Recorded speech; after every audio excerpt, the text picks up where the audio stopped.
Hey everyone, welcome to this Explainer. Today, we're looking at an absolute masterclass in tension, massive stakes, and near catastrophe on the global stage. We're breaking down the absolute pressure cooker that was the USA versus Portugal match at the 2023 FIFA Women's World Cup. Now, if you thought you knew exactly how this tournament was going to play out for the heavily favored Americans, well, the reality on the pitch was an entirely different, shocking story. Seriously, get ready, because the sheer drama of this match is something you literally have to break down step by step to actually believe. Okay, let's dive right into this. How on earth did the most dominant team in World Cup history find themselves just one literal inch away from total disaster? Because yeah, that is exactly what happened. The United States women's national team walked into this group stage match with a massive target on their backs and pretty much the weight of the world on their shoulders. Everyone anticipated a victory march, right? But instead, they ran into a Portuguese side that pushed them to the absolute brink of elimination.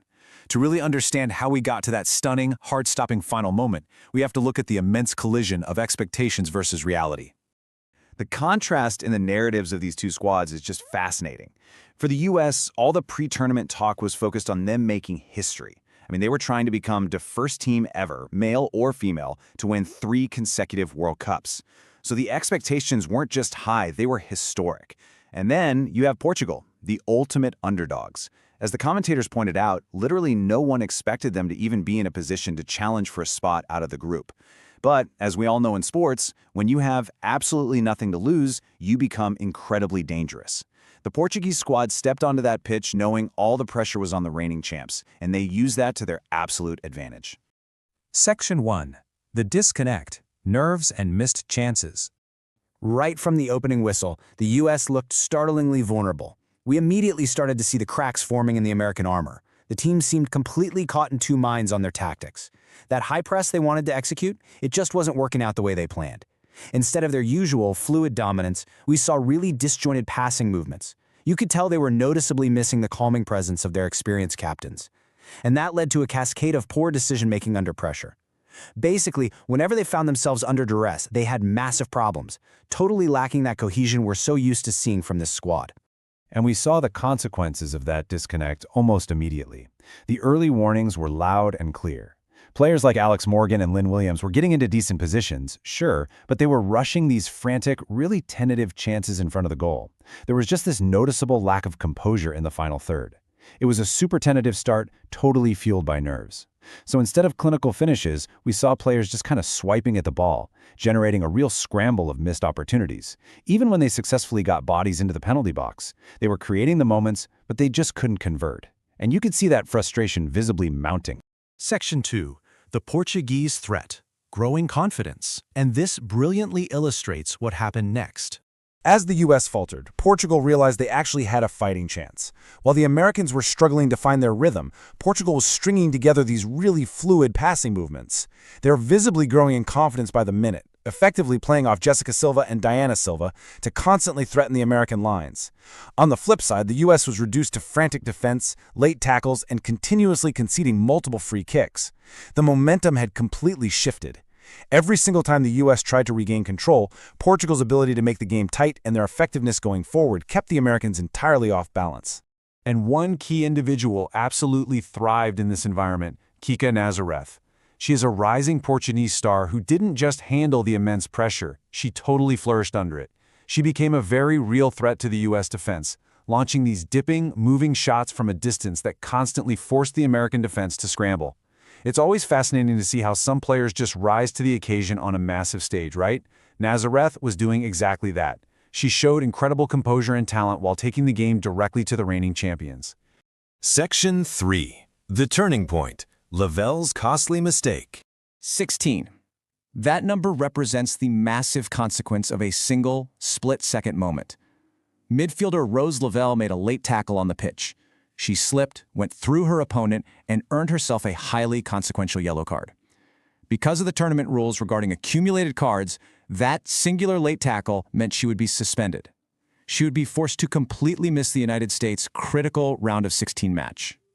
Assuming they even made it out of the group stage to begin with. As the commentator so bluntly and ominously put it, this is bad news for the United States. And honestly, it really was. Bearing in mind how vital Lavelle had been to this team, particularly her incredibly precise delivery from set pieces, which was seen as one of the main avenues for the USA to actually find a goal, losing her for the knockout rounds was a devastating blow.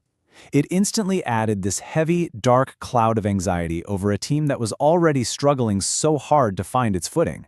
And you could instantly see how that yellow card compounded their on-field problems. The frustration was completely visible. Sophia Smith began committing fouls out of pure frustration. Alex Morgan found herself in strong situations but shot straight over the bar. Even Rose Lavelle herself, usually so incredibly reliable, delivered poor passes that completely ruined really good advanced positions. The team just entirely lacked that deft touch required to connect the final pass. They were getting the ball into the final third, sure, but terrible decision-making and a total lack of technical composure meant they just kept squandering whatever momentum they had. Section 4. The climax. Saved by the post. Now, sheer panic truly set in during the chaotic final minutes of this game. Let's rapidly break down this heart-stopping sequence step by step.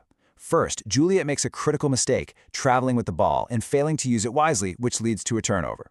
Second, this forces the U.S. into a complete defensive scramble where they utterly fumble a clearance in the box. The ball is bouncing around, it's not cleared, and nobody takes control of it. And third, Portugal capitalizes on this absolute chaos, launching a devastating counterattack that culminates in a smacking shot squarely at the American goal. Which gives us this unbelievable quote from the broadcast. The post has been smacked, and the USA were an inch away from going out of the World Cup. Take a second to really let that sink in. The mighty United States women's national team, the heavy favorites to win the entire tournament, were miraculously saved purely by the woodwork. Had that ball been just 1 inch to the side, it would have undone the United States entirely, sending the historic, reigning champions packing in the group stages. It is literally one of the most shocking, startling results we've ever seen. And the panic didn't even stop there. In those final moments of chaos, the U.S. goalkeeper came out for a deep delivery towards the far post and completely missed it. The commentators were literally left asking, what on earth is going on there? The U.S. defense was displaying a degree of unprecedented nervousness that we almost never see from this historically dominant squad. Their decision-making plummeted, their composure totally vanished, and they were thrown into pure, desperate survival mode, basically just praying to hear the final whistle. So we end with this lingering, vital question. They survived the group, but at what cost? Yes, the United States managed to hold on for the draw they so desperately needed to scrape through, but they walked away from this match heavily shaken. Their invincible aura, completely shattered. Plus, they were now missing a crucial playmaker in Rose Lavelle for the next round. When a team built on making history looks this vulnerable, you have to ask yourself, can they possibly recover their championship form, or did Portugal just expose the exact blueprint to take down the Giants? Thanks for joining me on this explainer. I hope this breakdown helped you see exactly how the drama unfolded on that pitch. Keep this match in mind, because it's one we're going to be talking about for a very, very long time.